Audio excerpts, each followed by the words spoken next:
Good afternoon. The Secretary General will start with a few words about this ministerial, and then he'll be happy to take just a couple of questions.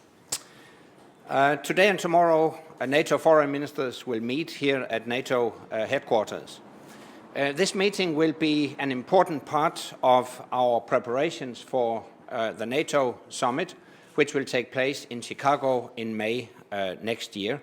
And at the same time, we can review progress made since the NATO summit in Lisbon a year ago. I would like to highlight three areas. Firstly, Afghanistan. In Afghanistan, we are on track. At the Lisbon summit, we outlined a roadmap for a gradual transition to lead Afghan responsibility for the security.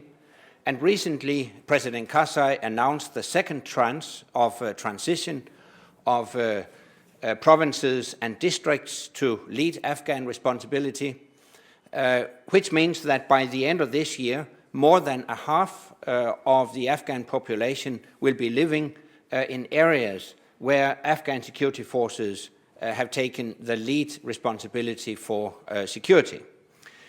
At the NATO summit in Chicago, we will look beyond 2014 with a particular focus on a NATO training mission.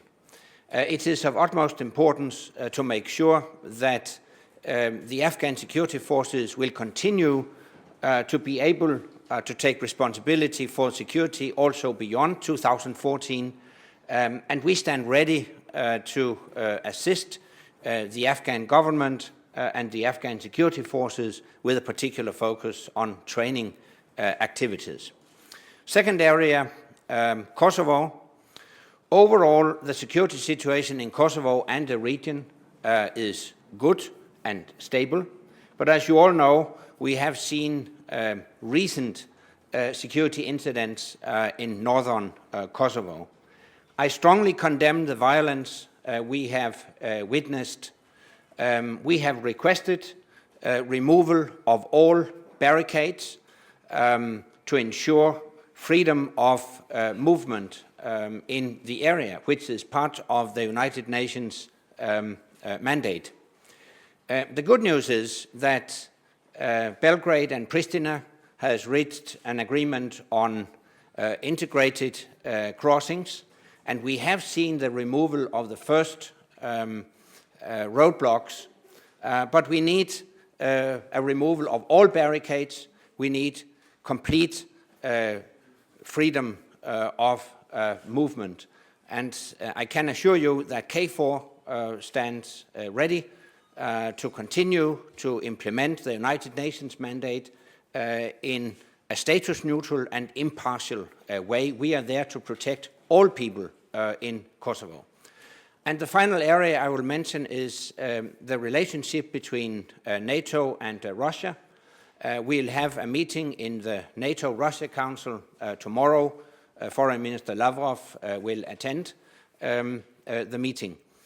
Overall, we have made significant progress in the relationship between NATO and Russia since the NATO-Russia summit in Lisbon a year ago. We have seen progress in cooperation on Afghanistan, on counter-narcotics, counter-terrorism, counter-piracy, and I expect further progress in the coming year. However, as far as missile defense is concerned, progress has been slower than I had hoped and expected. As you know, we have decided to develop a NATO-based missile defense system to protect our populations against a missile threat. At the same time, we have invited Russia to cooperate on missile defense. Recently, the Russian President Medvedev made a statement with two parts. Firstly, he warned against the possibility of taking countermeasures if we don't reach an agreement on missile defense cooperation. But in the second part, he kept the door open to continued dialogue. I want to focus on this latter part, the continued dialogue, and I hope that we can reach an agreement at the Chicago summit in May. It's a shared interest to protect our populations against a real missile threat, and it would definitely be waste of valuable money if Russia started to invest heavily in countermeasures against an artificial enemy that doesn't exist. That money could, in a more profitable way, be invested to the benefit of the Russian people in job creation and modernization of the Russian society. So I hope we will make progress from now until Chicago and take a new step forward in the cooperation between NATO and Russia. Tolo TV from Afghanistan. Mr. Secretary General, 2 days ago in Bonn, the international community said political settlement is key to win the Afghan war, and Pakistan is basically key in securing such a political settlement, especially in talks with the Taliban. Recently there has been a lot of problems with Pakistan, especially after the recent attack. Pakistan has blocked even the supply route. What are the promising signs you still have that keeps Pakistan as a strategic partner in the region, and how you think Pakistan's role is important in winning the war? First of all, I strongly regret this tragic security incident, and I would like to repeat what I've already done, express my deepest condolences and sympathy for the Pakistani officers and troops that lost their lives, and sympathy for the Pakistani people.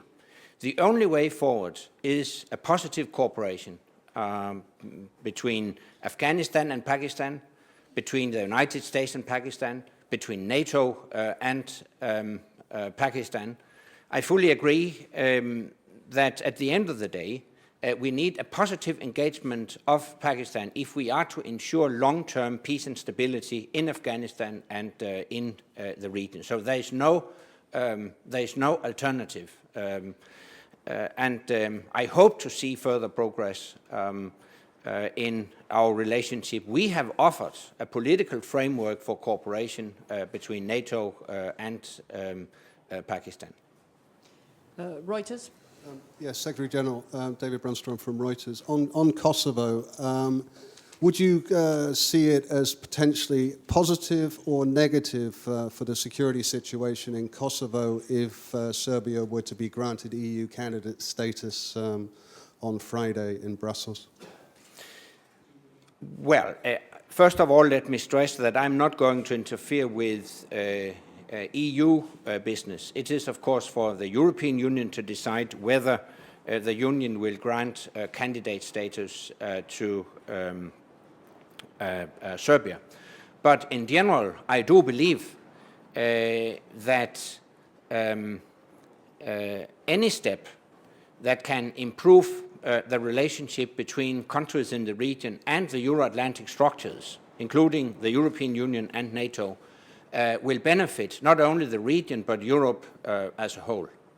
Thank you very much. The Secretary General will be back for his press conference later today. Thank you.